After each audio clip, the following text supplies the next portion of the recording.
రాముడు ఏమంటున్నారు అని అంటే, ఆయన నా సొంత మాటల్లో నేను చెప్తున్నాను, యాజ్ ఇట్ ఈస్ గా కోట్ చేయట్లేదు. రావణుడితో యుద్ధం చేశానని అనుకుంటున్నావేమో, అలా కాదు, నీకంత సీన్ లేదమ్మా. నేను నా కులధర్మం నిర్వర్తించడానికి, నా కులానికి ఉన్నటువంటి గొప్ప విలువను స్థాపించుకోవటానికి, మరియు లోకంలో ఉన్న వాళ్ళందరూ నన్ను ఎక్కడైనా దుమ్మెత్తిపోస్తారేమో దాని నుంచి నన్ను నేను సంరక్షించుకోవటానికి మాత్రమే నిన్ను నేను గెలుచుకొని వచ్చాను. కాబట్టి ఏమి, నువ్వు కావాలంటే లక్ష్మణుడితో వెళ్ళిపో, లేకపోతే భరతుడితో వెళ్ళిపో, సుగ్రీవుడితో వెళ్ళిపో. అంటే సుగ్రీవుడు ఒక జంతువు కదా, ఒక వానరుడు, విభీషణుడు రాక్షసుడితో వెళ్ళిపో, అని నేను మాత్రం నిన్ను ఉంచుకోలేను అంటాడు. తనకి కలిగినటువంటి నింద తొలగించుకోవడానికి, పరాక్రమాన్ని నిరూపించుకోవడానికి, తన వంశము కళంకం పొందకుండా ఉండడానికి చేశాను తప్ప నా మనసులో వేరొక ప్రయోజనాన్ని పెట్టుకుని చేసినవి కావు. అంటే నీ కోసం నేను చేయలేదు. సీత, ఇప్పుడు నీకు ఉన్నటువంటి కష్టం నుంచి నువ్వు విడుదల పొందావు. రావణుని భయం నీకు లేదు. కాబట్టి ఇప్పుడు నువ్వు దశ దిశలలో నీవు ఎక్కడ సంతోషంగా ఉంటాననుకుంటావో అక్కడికి నువ్వు వెళ్ళవచ్చు.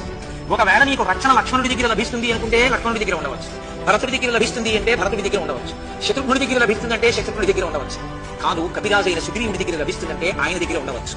కానీ రావణాసురుడు బలవంతంగా తన చేతితో పట్టుకుని పైకెత్తి తొడ మీద కూర్చోబెట్టుకుని చాలా దగ్గరగా నిన్ను పట్టుకుని కామమోహితమైన కన్నులతో చూసినటువంటి నిన్ను మళ్లీ తీసుకొచ్చి నా ఇల్లాలి స్థానంలో గౌరవించి నా ఇంటిలో ఉంచుకోగలిగినంత ఔదార్యంతో నేను ఇప్పుడు మాత్రం లేను. అటువంటి స్థితి కుదరదు. కాబట్టి నీవు రక్షణ ఎక్కడ పొందుతావో అక్కడికి నువ్వు వెళ్ళవచ్చు.